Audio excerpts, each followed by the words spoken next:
ngayong gabi. Nandun yung babae, nandun yung nanay ng babae. Tapos sabi ko gano'n sa nanay, dapat po, inaalam niyo muna kung ano yung nagiging karelasyon ng anak niyo. Kahit magsakripisyo ako, kaya ko to. Kasi alam ko hindi naman ibibigay ni Lord yun. Yung paghihirap, kung hindi natin kakayanin. Nung time pong yun, hindi lang din po kami sa ospital na pumunta dahil doon. So, kung saan sang albularyo na di kami nagpunta.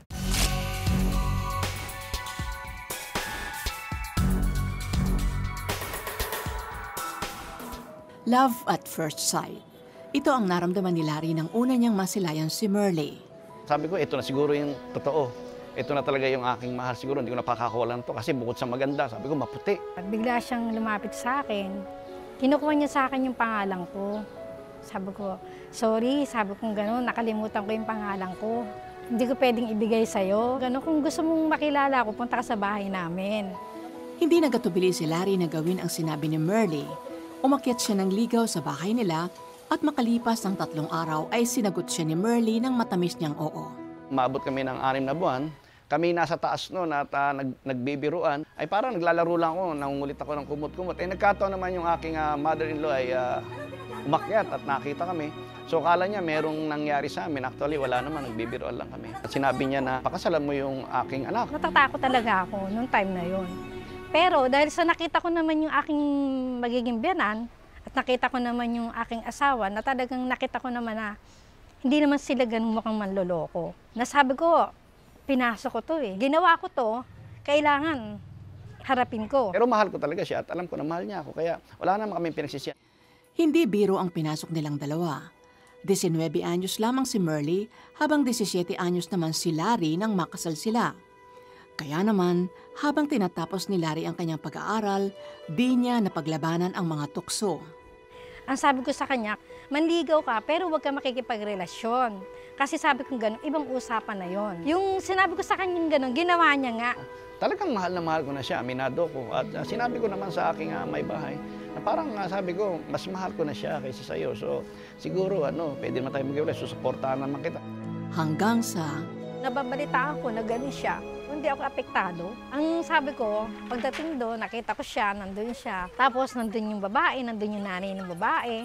Tapos sabi ko gano'n sa nanay, dapat po, inaalam niyo muna kung ano yung nagiging karelasyon ng anak niyo. Tapos talaga, pinagsasampal ko talaga siya. Talagang sa sobrang galit ko. Tapos sa sobrang galit ko sa kanya, sinampal niya rin ako. nang makauwi sila sa bahay, humingi ng kapatawaran si Larry sa asawa. Nilagay ko sa isip ko, sabi kong gano'n, titiisin ko lahat para sa mga anak ko. Sabi kong gano'n kasi ayokong maging broken family. Binalik ko uling tiwala ko sa kanya. 100%. Nakaalis ng bansa si Larry bilang seaman. Lingid sa kaalaman ni Merle, nagpatuloy sa relasyon niya sa babae si Larry. Bukod pa rito, lahat ng mga bansa na kung saan ay open ng beer house, na kung saan ay walang pipigil sa'yo, kahit ano gawin mo, ay natutunan kong lahat ng gawin yon. Talagang puro babae, babae dito, babae doon.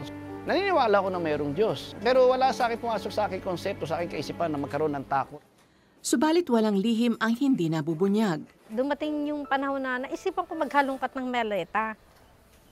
Tapos yung maleta na yun, may nakita akong picture.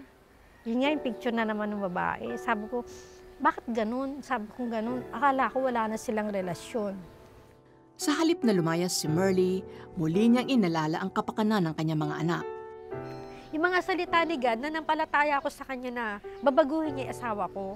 Pag nagsusulat naman ako, imbis na yung sama ng loob ko, pagkabalikan ko yung sulat ko na yon, nakakabag na ako sa kanya. Sabi ko, kawawa na may asawa ko, naghihirap siya doon. Tapos mababasa pa niya yung sulat ko na puro sumbat, puro galit. Sabi ko, hindi na lang. Sabi ko, gagawin ko doon sa sulat na yon, aanin ko, lulukutin ko, tapos susunugin ko na siya. Dahil nawala na lahat yung sama ng loob ko sa kanya, ang ginagawa ko ng sulat pa, salamat. Sabi ko na kaya itong pinapadala ng aking may bahay. So, pinakinggan ko yung mga tape.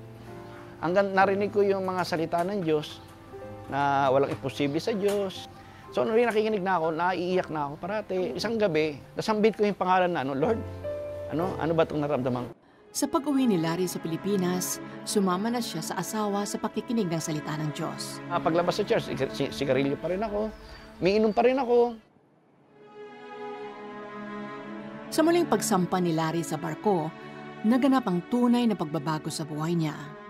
Dito ay totohanan na niyang tinanggap ang Panginoong Hesus sa kanyang buhay. Hindi na ako sumasama sa paglabas sa beer house. Doon ko naramdaman na bakit parang iba na yung aking gusto. Hindi na yung dating gusto ko ang gusto kong gawin. Doon ako nagdesisyon na iwanan ang aking... tumawag ako, hindi na ako nagpakita, tumawag lang ako, hindi ako pumunta. Sabi ko, kung pupunta ako baka yung aking, yung tukso ay manaig. Sabi ko, pasensya ka na, patawarin mo ako. Pinatawad na ako ng Panginoon. So, ikaw rin ay patatawarin din ng Panginoon. Pareho na pinalaya ako, ikaw rin ay palalayain. So, pareho tayong pinalaya. Kaya tapusin na natin yung relasyon na to sapagkat pinatawad na tayo ng Lord. Noon nagsimula na hindi na kami nagkita. Nakikita ko na yung pagbabago niya. Ano na siya? Yung malambing na siya. Nandun na yung pag nagsasalita siya, nararamdaman ko na totoo yun. Tapos, nandun na yung lagi na kami masaya, na pamilya. Namangha si Larry at Merly kung paano sila muling pinagbigkis ng pag-ibig ng Diyos. Mas masaya ako ngayon kaysa dati kasi doon ko naramdaman yung totoong pagmamahal ng asawa ko. Kasi magkasama na nga kami sa gawain ni God. A relationship with God is a victorious relationship. But a relationship with no God, walang Panginoon, is a failure relationship. Napakaganda, nag-strike sa akin yung sinabi ni Merly na bakit ko pa ba siya susumbatan? Naghihirap na nga siya doon, nagtatrabahong ganun. Mas maganda pa yung salita ng mga positive, kahit na yung nararamdaman niya ikakaiba. So, ibig sabihin, nag-invest siya doon.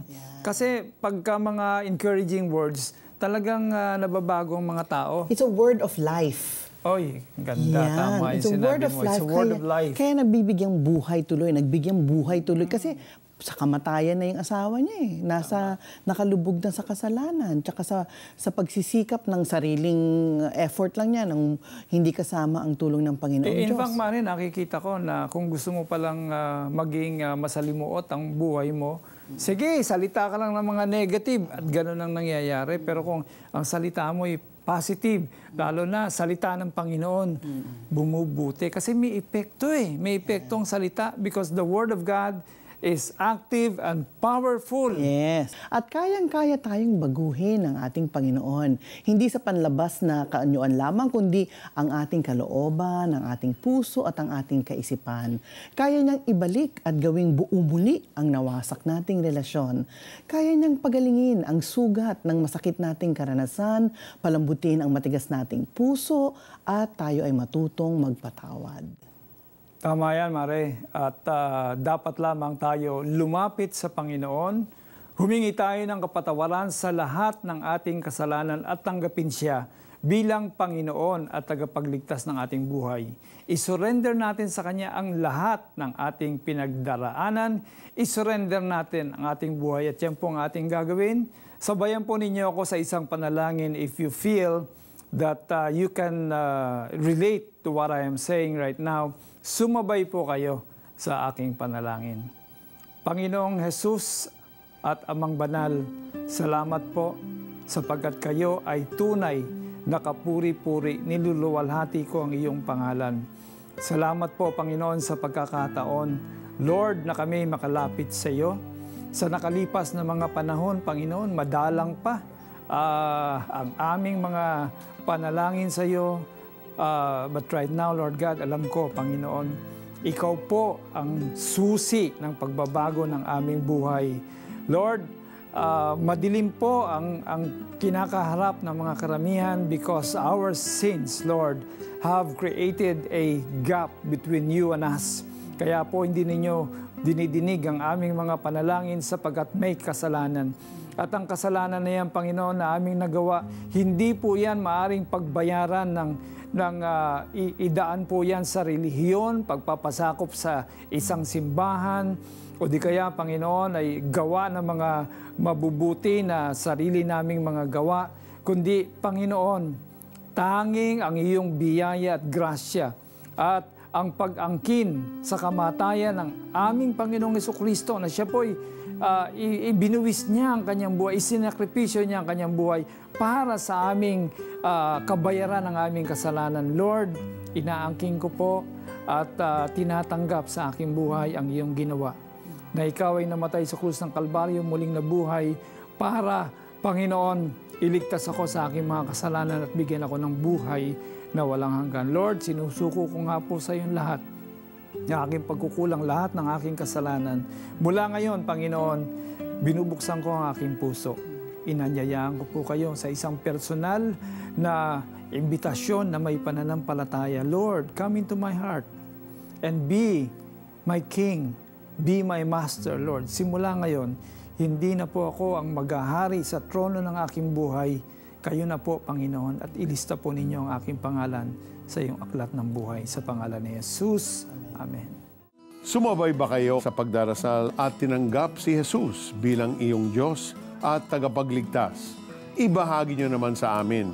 Please text YES, space the 700 Club Asia at ipadala yan sa aming smart number 0949-888-8001 at Globe 0917-406-5001 at Sun number 0925-300-3000. Pag nagbibigay ako, masaya ako. Hindi man ako nakakapunta sa mga lugar na yon, alam ko nakakarating yun. Kapag kinlaim mo yung pagpapala ng Panginoon, ibibigay niya sa'yo kasi nagtitiwala ka. You too can be a partner by giving 500 pesos monthly. Your donation can help feed a calamity-stricken family. As a token for your generosity, you will receive this daily inspirational cards by Peter Cairuz. For details, call us at 737-0700 or visit www.cbnasia.org and click Give.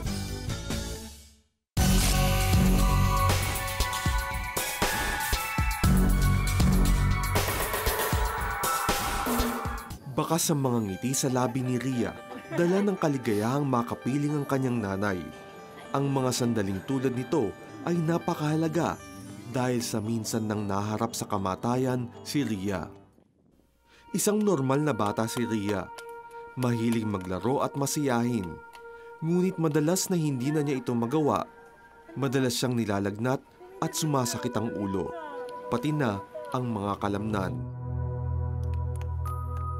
Mahirap po sa akin na makipaglaro, so madalas nandito po ako sa bahay. So, ganun po yung kinalakihan ko po na childhood.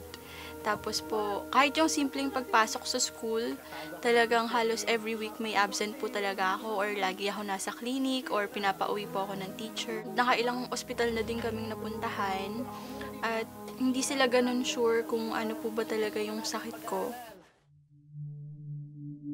Hanggang sa edad 12 anyos, inakalang sakitin lamang si Ria dahil nadadaan naman sa pahinga at gamot ang karamdaman. Pero ang nakapagtataka, madali siyang mapagod at mas napapadalas na ang pagkakasakit. Hanggang sa mapag-alaman nilang di lamang ito ordinaryong karamdaman. Na-diagnose si Ria na may lupus, isang karamdamang walang gamot at unti-unting sinisira ang immune system ng katawan at kung di maaagapan, ikamamatay ito ni Ria. Ang alam ko lang po was malala siya, tas wala siyang gamot. Nung time pong yun, hindi lang din po kami sa ospital na pumunta dahil doon. So, kung saan albularyo na di kami nagpunta, kung ano-ano mga herbal na din yung mga tinik ko para lang makahanap ng cure. Tapos yung mag-alay ng kambing, tapos ibabaon yung lahat ng suot kong damit sa lupa, tas may mga orasyon, may dasal. Naging kalakasan ni Ria ang kanyang mga magulang, lalong-lalo na ang kanyang tatay na siyang nagpapalakas sa kanya sa gitna ng mahirap na nararanasan. Lalong nawalan ng pag-asa si Ria nang atakihin sa puso ang kanyang ama at walang magawa si Ria upang tulungan siya hanggang sa unti-unti nang namaalam ang kanyang ama. Time na yun, bigla nang hindi na siya makahinga, inaatake na po pala siya sa puso. Ang alam ko lang, hindi na po siya makahinga, gusto na niya umuwi. So, mas gusto ko mamatay na lang. Tapos, ang question dun was bakit nauna yung papa ko. Feeling ko dapat ako yung namatay. Hindi siya. Parang si papa bilang provider, bilang protector, ganyan. So, yun po, sobrang hirap. Dahil sa sitwasyon, lumala ang sakit ni Rhea. My lupus got worse. The doctor said na parang baka hindi na ako umabot ng 20 years old. Sa isang pagtitipon na naimbitahan si Rhea, ipinakilala ng isang kaibigan si Jesucristo. Nasaksihan ni Rhea ang pag-asang matagal na niyang hinahanap. Yung time na yung feeling ko hindi naman ako ganun masamang tao kasi nga parang wala nga akong energy para gumawa ng kasalanan. Parang ganun yung nasa isip ko. Pero yun nga, na-realize ko that I'm still a sinner. And especially, I'm very weak. Hindi ako karapat-dapat sa Panginoon. I cannot work things on my own. And I need God. So I surrendered my life that time to Jesus. My little life, my little strength to Him. Alam ko na I may not live long and I might die any moment. So parang, God, you gave me life. Pinahiram mo lang tong life na meron ako. At hindi ko alam kung anong plano mo, but all I know was your plan for my life was good. Binigyang pag-asa ng desisyong iyon ang tila walang direksyong buhay ni Rhea. Bagamat nalilibang sa gawain sa simbahan, binabagabag pa rin si Rhea ng sakit na nararamdaman. Hanggang nang minsan ay tuluyang bumagsak ang katawan sa panghihina. I remember yung commitment ko sa Lord na I want to serve Him with my little strength and my little life. Dinala siya sa ospital at dinaan sa masusing pagsusuri. Ang resulta ng pagsusuri ay lubha niyang ikinagulat. God surprised me kasi ang na-expect ko po talaga was lumala yung sakit ko. But as we do the laboratories again, yung lupus ko po was nag-negative na. The same year kung saan akala ko was yun na yung end, was the same year that God surprised me with the miracle that my lupus is now negative. Dahil sa naranasang kagalingan, ibinuhos na ni Rhea ang lakas at buhay para sa Panginoon. Kaya nga ang bawat sandali kasama ang kanyang nanay ay mahalaga dahil pabalik-balik siya sa Cambodia. Bilang isang misyonero, lahat ng yan nagagawa niya nang dahil sa kabutihan ng Diyos na kanyang naranasan. I'm always grateful to God for His grace that is sufficient. His power made perfect in my weaknesses. Whenever I share this story or whenever I remember how God worked in my life and how He's still working, indeed, there's always room for hope. In the Bible, we will see that the Lord has healed plenty. Many people, even those that did not believe in Him in the first place, no? But He was touched by their faith. Meron doon yung babae, di ba? Pare, nagdudugo siya for life and hinawakan lang niya yung laylayan ng kasuotan ni Jesus and she got instantly healed, you know? And the Lord says, your faith has healed you. Maging po sa ating makabagong panahon, ang ating Panginoong Jesus ay patuloy na nagpapagaling ng mga may sakit. Subalit mahalaga po na siya ay ating pagkatiwalaan, na tayo po ay maniwala sa Kanya at taus-puso tayong sumampalataya sa Kanya. Nakita po natin yan sa kwento ni Maria. Lahat ng paraan ginawa na upang gumaling, subalit hindi na ibsan ang kanyang paghihirap na dulot ng lupus hanggang makakilala siya sa ating Panginoong Diyos. Kayo po ba, nakikilala po ba ninyo ang Diyos na makapangyarihan sa lahat, our healer, that in the name of the Lord Jesus Christ, we are healed. Tayo po'y manalangin para sa kagalingan natin. Panginoong Diyos, aming Ama, marami pong nanonood ngayon na sila ay may iniindang sakit. Pero Panginoong Diyos, hindi po maikli ang inyong kamay para hindi niyo po sila maabot. Sa panahon pong ito ngayon, Panginoong Diyos, ang mga lumalapit sa inyo ng buong pagtitiwala, Panginoong Diyos, ay pagalingin po ninyo sa lahat ng kanilang mga sakit. Mayroon pa rin nanonood ngayon, may lupus ka. At sabi mo, kung si Maria na pagaling ng Diyos, ay ako rin ay kayang pagalingin. tunay, kaya kang pagalingin ng ating Panginoong Diyos. Kaya tanggapin mo ang iyong kagalingan, kapatid. Ang cancer ay pangalan lamang at ito ay sasailalim sa pangalan ni Jesus. Kung kaya sa pangalan ni Jesus, cancer, umalis ka ngayon at pinapagaling ng ating Panginoong Diyos ang lahat ng may sakit na cancer. Meron ding mga nanonood ngayon, pare, na meron silang mga bronchitis, meron pa nga may tuberculosis pa rin. And the Lord has found pity on you at pinapagaling ka ngayon. In the name of Jesus, just receive your healing. May nanonood na kabataan na nalululong sa droga at ang sa palagay mo ay hindi ka na makakalaya mula sa bisyong ito. Anak, yan ay isang sakit. Ang addiction ay isang sakit at kaya itong pagalingin ng ating Panginoong Diyos. Magtiwala ka lamang, ibigay mo sa Kanya yung addiction na yan at tingnan mo kung paano babaguhin ng Panginoong Diyos ang iyong buhay sa ngalan ni Jesus. Pare? Somebody who has a colon cancer, nakikita ko yung intestine at madilim. And the Lord is just healing that right now. Claim it. Brother, is yours. Para sa iyo ito. The Lord is healing you. At meron ding may rectal cancer. The Lord is healing you right now of that sickness. Walang imposible sa Panginoon. Patuloy lang kayong kumapit. Walang sakit na hindi niya pinagaling. Maraming mga pangalan ng mga sakit na yan. Sabihin ninyo, sa pangalan ni Jesus, I reject this sickness. And in the name of Jesus, I offer it to the Lord. At ang Panginoon ang magpapagaling sa inyo. The Lord gives you and releases His healing touch upon you. Sa inyo po yan, kahit sino kayo, anumang karamdaman meron kayo. Ang kinininyo ang kagalingan na ipinagkaloob ng Panginoon sapagkat ang ating Panginoong Jesucristo, dumating siya dito sa lupa so that He may destroy the works of the devil. Kabilang na po ang mga karamdaman na ibinibigay ng dyablo sa inyong mga katawan. Receive your healing from the Lord.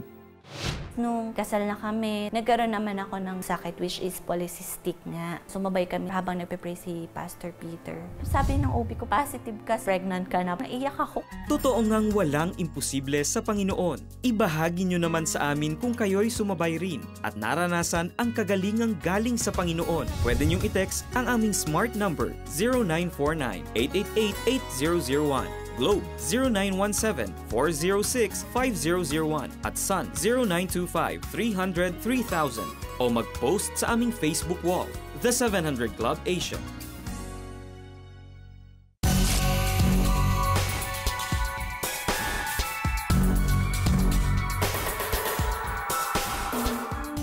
Kahit magsakripisyo ako, kaya ko to. Kasi alam ko hindi naman ibibigay ni Lord yun. Yung paghihirap, kung hindi natin kakayanin.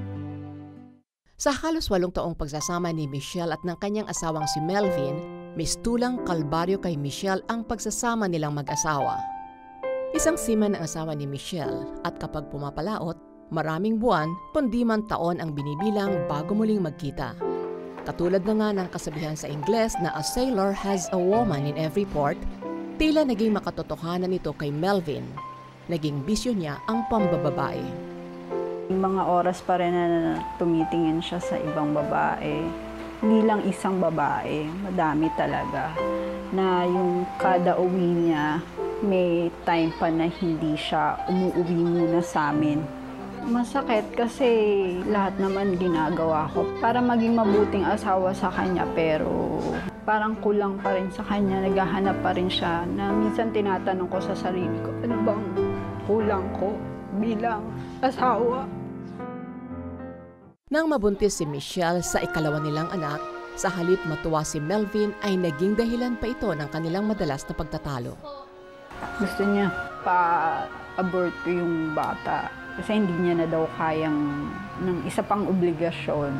Hindi ko talaga siya sinunod sa gusto niyang mangyari. Basta sa akin, blessing yan.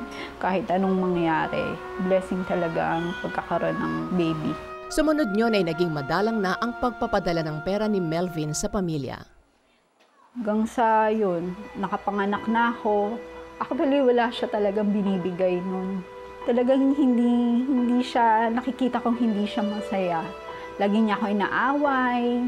Nang bumalik si Melvin sa Pilipinas, ninais na ni Michelle na bigang wakas na ang kanilang pagsasama. Ngunit hindi ito natuloy. Merong isang gabi na talagang parang ninak ako ni Lord na tumawag ako 700 Club that time. Talagang umiyak ako dun sa counselor kasi hindi ko na kaya eh. Kasi lagi na lang gano'n, parang ayoko na, parang walang solusyon dun sa problema namin. Parang prini-over ako, kinounseling ako. Talagang touch ako kasi ang word nung counselor, sabi, i-ano mo si Michelle, ang asawa niya na si Melvin. Konsensyahin niyo po, Lord, na umuwi sa kanyang pamilya. Makalipas lamang ang ilang araw matapos ipanalangin ng counseling center si Michelle, napansin na niya ang malaking pagbabago sa ugali ng asawa. After nung pagtawag ko sa 700 Club, malaki yung transformation talaga ng asawa ko. Magiliw na siya sa anak ko, pinapasyal niya na kami. Talagang sinulit niya. Tapos hindi niya na ako inaaway. Para kay Michelle, ito na ang kasagutan sa kanyang panalangin kay Jesus. Humingi ng kapatawaran si Melvin kay Michelle at kasunod dito ay ang pagtalikod niya sa pambababae. Talagang unexplainable yung joy na nararamdaman ko. Kasi talagang never ma-imagine ko rin na kaya palang ma-transform, pagbuklod talaga ni Lord. Kumbaga, sa atin wala na tayong pag-asa pero siya nagbibigay ng pag-asa. Hanggang sa muling pag-akyat sa barko ni Melvin, naramdaman na ni Michelle ang kapayapaan sa kanyang puso na tuluyan ng binago ng Panginoon ang asawa. Nagbunga din ito ng mas malalim na relasyon ni Michelle kay Jesus. Ang gusto lang paramdam ni Lord sa atin na kahit anuman yung dumarating na pagsubok, sa Kanya ka lang tatawag. Saka susuko mo lahat sa Kanya. Lahat siya yung sentro mo. Bukod sa may pamilya ka, pero siya pa rin yung sentro dapat ng pamilya. Alam po ninyo, yung pangangalunya ay isa sa pinakakinokondinang kasalanan sa Bible. Bagamat nakapagpapatawad ang ating Panginoon sa mga nangangalunya, hindi po matatawaran ang masakit na epekto nito sa asawa, sa mga anak, sa buong pamilya. Bukod kasi sa sakit na dulot nito sa asawa, nawawalan din ng gabay ang mga bata na kadalasan lumalaking walang direksyon sa buhay, kundi man patapon because they will be wasting their lives, hindi ba?